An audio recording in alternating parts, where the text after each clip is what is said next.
आप मेरी बहन से पूछो, कभी मिलोगे तो पूछना, अगर कभी राहुल ने किसी चीज के बारे में मन बना लिया तो उस बात को वो छोड़ेगा या नहीं छोड़ेगा, वो पूछ लो उससे।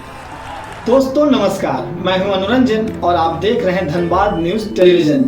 दिल्ली के तालकटोरा स्टेडियम में आयोजित ओबीसी भागीदारी न्याय सम्मेलन में राहुल गांधी ने कहा कि उन्होंने ओबीसी समुदाय की समस्याओं को समय रहते नहीं समझा, जो उनकी सबसे बड़ी राजनीतिक भूल थी।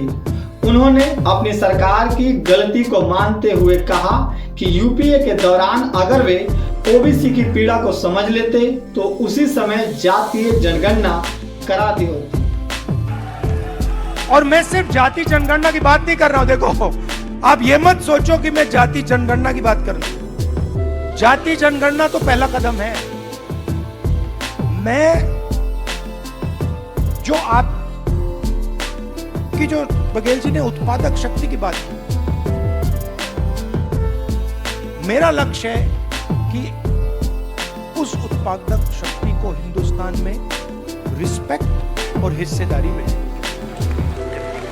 उन्होंने इसे अपनी व्यक्तिगत गलती बताया और इसे सुधारने की प्रतिबद्धता जताई। इसके साथ ही उन्होंने कहा कि ओबीसी समाज देश की नींव और निर्माता है और उनकी हिस्सेदारी सुनिश्चित करने के लिए वे दुगनी गति से काम करेंगे।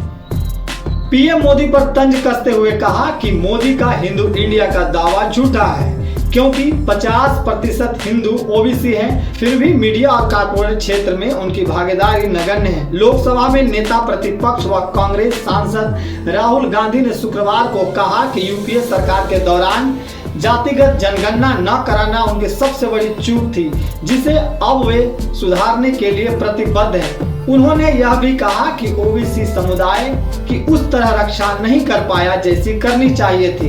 दिल्ली के तालकटोरा स्टेडियम में ओबीसी भागीदारी न्याय सम्मेलन में उन्होंने यह टिप्पणी की, कहा कि देश की 90% आबादी अब भी बजट जैसे अहम निर्णयों से बाहर है।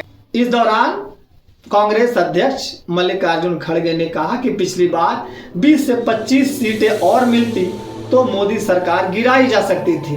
खड़गे ने मोदी पर तंज कसते हुए पूछा कि क्या वे 75 की उम्र पार करने पर रिटायर होंगे, जैसा संघ कहता है। आज कांग्रेस में जो पिछले वर्गों के नेता जो हैं, जो कार्यकर्ता जो हैं, उनके बीच जो एक नई ऊर्जा दिख रही है, इस नई ऊर्जा को आज ताकत देने का काम जो आदरणीय मल्लिकार्जुन खड़गे जी ने किया है, जो आदरणीय राहुल गांधी जी ने किया है, मैं इस मंच से हमारे दोनों महान नेताओं को मैं धन्यवाद देता हूं, शुक्रिया अदा करता हूं।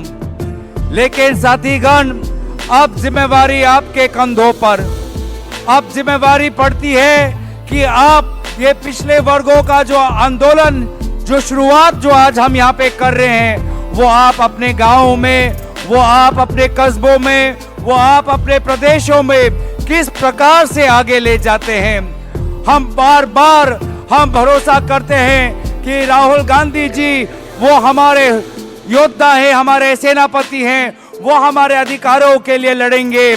लेकिन अगर वाकई में हम राहुल गांधी जी को मदद करना चाहते हैं तो जिम्मेवारी बनती है कि हम अपने अपने विधानसभा क्षेत्र में, हमें अपने अपने गांवों में जाकर खुद एक राहुल गांधी जी बनना होगा और पिछले वर्गों के लिए हमें लड़ना होगा।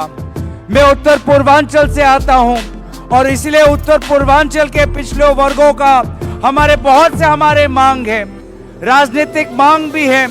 लेकिन उत्तर पूर्वांचल और मुझे पता है कि कई प्रदेशों में पिछले वर्गों का जो मांग है वो सिर्फ राजनीतिक नहीं, वो सिर्फ आर्थिक नहीं, वो सिर्फ सामाजिक नहीं, लेकिन हमारे जो विभिन्न भाषाएं हैं, हमारे जो विभिन्न परंपराएं हैं, हमारे जो विभिन्न संस्कृतियां हैं, उनको भी आज हमें बचाना है।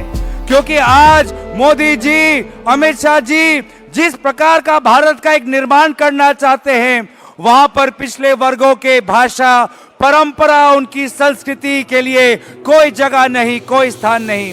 तो हमें लड़ना है राजनीतिक रूप से, हमें लड़ना है आर्थिक और सामाजिक रूप से, लेकिन अपने भाषा, अपनी इतिहास और अपने परंपराओं के लिए भी हमें लड़ना है। हमें लड़ना है उन मजदूरों के लिए, हमें लड़ना है उन किसानों के लिए, हमें लड़ना है वो सरकारी कर्मचारियों के लिए जिसके कारण आज पूरा देश चल रहा है। हमें लड़ना है उन छोटे लोगों के कारण जो आज व्यापार में जाकर एक नया सपना की बात करते हैं। क्योंकि आज अगर आप उद्योग क्षेत्र देखें तो उद्योग क्षेत्र में आदरणीय प्रधानमंत्री मोदी जी सिर्फ 4-5 बड़े नेताओं को, वो 4-5 बड़े उद्योगपतियों को मदद करते हैं, लेकिन आज पिछले वर्ग के कई उद्योगपति, कई छोटे दुकानदार अपने अपने छोटे फैक्ट्रियां बसाकर वो काम करना चाहते हैं, आगे बढ़ना चाहते हैं, लेकिन उनको आगे बढ़ने का जरिया नहीं मिल रहा। आज हमें इसीलिए उनके लिए भी, वो छोटे दुकानदार, वो छोटे उद्योगपति के लिए भी हमें उनके अधिकारों के लिए लड़ना है।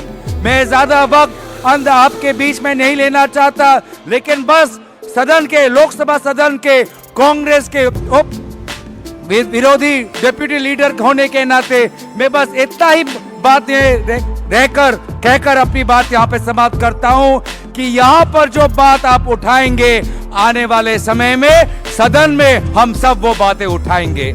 आपकी बात जो सड़क में है, आपकी बात जो प्रदेश और गांवों में है, सदन में हम राहुल गांधी जी के साथ खड़े होकर हम भारत के सदन में भी आपके अधिकारों की हक के लिए लड़ाई हम लड़ेंगे। इन्हीं बातों के साथ मैं अपना वक्तव्य समाप्त करता हूं।